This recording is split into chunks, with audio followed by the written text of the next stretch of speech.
Teman-teman, ini masih kita di Binong ini, kita ngamati budidaya padi berlorong. Jadi yang penting ada lorongnya atau legowo, legawa ya. Jadi satu barisan tuh dikosongin. Ternyata ada bermanfaat nanti untuk bisa meningkatkan produksi, tadi disampaikan oleh Bapak kelompok tani ya. Jadi kalau 5 lorong 5 ya, 5 jalur kosong itu hasilnya lebih tinggi dibandingkan dengan tidak ada lorong. Nah, ini namanya legowo. Nah, kebetulan nih saya juga ada ditemani oleh tim ahlinya SIMUP nih ya. Nanti kita bicara apa itu SIMUP, mudah-mudahan dapat memberi pemahaman kepada kita.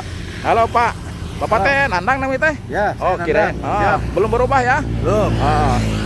Pak, tadi tuh tanya ke kelompok tani, kan katanya yang saya tahu, saya baca Bapak tuh kepala BPTP pada zamannya dulu mempromosikan legowo 21 ya? Ya. Kata petani tadi nggak mau 2 mah, pengennya 5. Apa dampaknya ini sebetulnya? Kenapa dulu usulannya 2, jarak tanam segitu?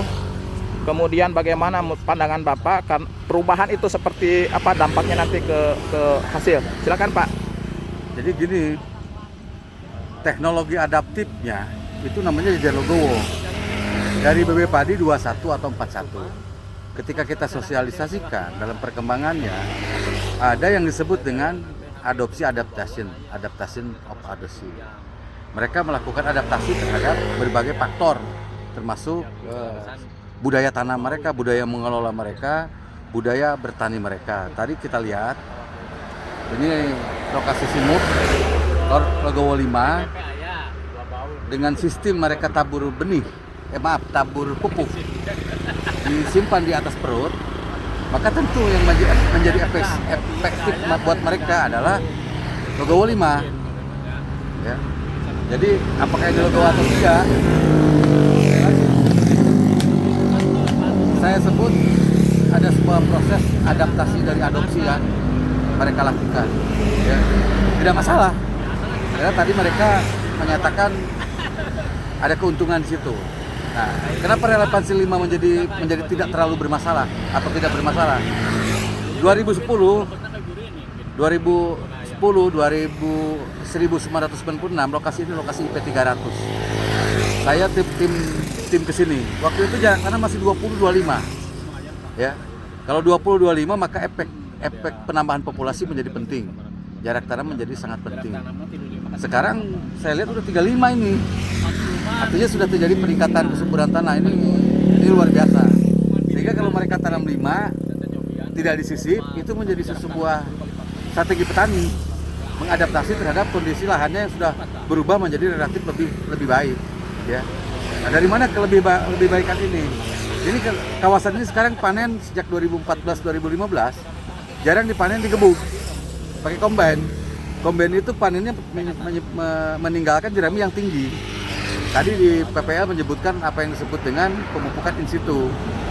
Artinya ada organik in situ yang masuk ke tanah dan 4-5 tahun kemudian hari ini kita nikmati ya. Ada terjadi peningkatan. Nanti Pak Yiyi bisa mengukur tingkat kesuburan hari ini dibanding tempat-tempat lain. Nanti kita bandingkan dengan tempat-tempat yang masih panen di kebun ya. Nah, terkait dengan SIMUP, tentu kita respect kepada petani. Karena kita berdiri sekarang di lokasi replikasi. Replikasi itu berarti klaster ketiga. Karena klaster pertamanya adalah inti.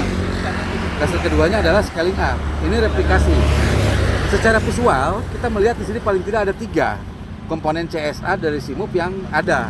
Yang paling nampak adalah tadi ada lorongnya. Yang kedua, kita lihat intermittennya berjalan. Meskipun tidak ada alat indikator untuk itu AWD. Belum nampak oleh saya. Mungkin kalau ke dalam ada ya. Kita lihat. Yang ketiga ada caren. Ya. Yang keempat tadi petani melaporkan menggunakan pestam. Ya. Sebelumnya juga menggunakan jerami dan sebagainya. Ini sesuatu yang luar biasa dari mana? Dari SIMUP. Petani dengan swadaya mengadop 3 komponen dari CSA. Ya. Ini cerita besar. Tar. Ya. CSA itu apa? Climate Smart Agriculture. Bisa dijelaskan itu gimana Climate Smart Agriculture itu? Ya, artinya, kan tidak semua tahu. Ya, pertanian yang harus adaptif terhadap pertanian cerdas terhadap iklim. Iklim juga berubah. Artinya begitu mudahnya petani melakukan strategi perubahan terhadap perubahan iklim yang dilakukan. Dibimbing di tempat lain, di scaling up di tempat lain, tapi di sini karena mereka melihat ya tetangganya, saudaranya di kelompok yang lain melakukan, di kelompok inti atau scaling mereka melakukan. Ini sebuah apa? Sebuah penyebaran teknologi apa tuh komponen CSA yang luar biasa. Apa sih tujuan CSA, Pak? Ya, pertama ya tentu meningkatkan produksi, yang kedua meningkatkan pendapatan. Nah, ada satu pendapatan yang mereka strategi dipasang di sini. Mereka rekomendasi CSA itu pari 42 atau yang emisi apa? Rendah emisi GRK. Mereka bertanam ketan karena nilai ekonomisnya tinggi. Ya, tidak bisa serta-merta kita ganti. Karena memang nilai ekonomisan artinya petani cukup rasional. Yang ketiga ya menurunkan GRK. Ya, tadi komponen yang dua, yang tiga selain dari paritas tentu akan berpengaruh besar terhadap penurunan GRK. Ya seperti intermittent tadi ya. Intermittent. Yang paling menonjol ini intermittent. Yang nampak dengan jelas dan lorongnya. Tadi disebut-sebut SIMUP. Apa itu Pak SIMUP, Pak? Nah, itu kan program dari Bank Dunia untuk kita meningkatkan dari strategi ke SIMU irrigation modern organ rehabilitasi project. Saya pikir sebenarnya ini adalah komponen pelengkap karena fokus utamanya adalah modernisasi irigasi dan rehabilitasinya. Tapi kita manfaatkan. Saya pikir sudah berjalan dengan baik. Ada beberapa hal yang mungkin harus kita sesuaikan, kita evaluasi, terutama dalam manajemen operasionalnya ke depan. Jika ada kegiatan-kegiatan lain yang punya dirancang lah. Ya. Saya pikir baik dengan pendampingan dari awal pada saat pertanaman dan pada saat akhir dari kegiatan. Ya. Jadi ini sudah excellent lah. Salah satu kegiatan SIMUP itu adalah implementasi CSA ya. Ya. Jadi climate smart agriculture atau pertanian rendah iklim. Ya. Tekniknya itu dibikin demplot Ya. di satu tempat, Ya. kemudian ada scale up. Kalau demplot mungkin 1 hektaran ya. Ya. Scale up sampai 50 hektar. Ya. Nah, dari scale up itu petani yang lihat posisi pertumbuhan demplot, scale up baru replicate. Ya. Berarti yang kita berdiri di sini adalah petani yang sudah replicate ya. Replicate. Artinya swadaya, dia Swadaya. tidak ini dia sendiri ya. Itu yang luar biasa. Oke, ya, Saya pikir mudah-mudahan bisa dilaksanakan di kegiatan yang lain. Itu bagus. Apa nih Pak pesan untuk petani dan penyuluh Pak? Pengalaman kemudian dari kegiatan SIMUP ini yang Bapak ini kan petani dan penyuluh. Ya, CSA jangan lupa. Ya, Untuk siapa nih? Untuk penyuluh atau petani? untuk petani dan penyuluh CSA jangan lupa. Paling tidak ada komponen-komponen yang dilakukan dan itu sudah masyarakat terus digencarkan, jangan lupa untuk terus diterapkan. Karena berbukti nyata meningkat produksi juga ya tadi. Seperti tadi saya wawancara dengan Pak kelompok tani juga, ketua kelompok tani ya. Iya. Terima kasih Pak. Sama-sama. Pak namanya siapa? Salam.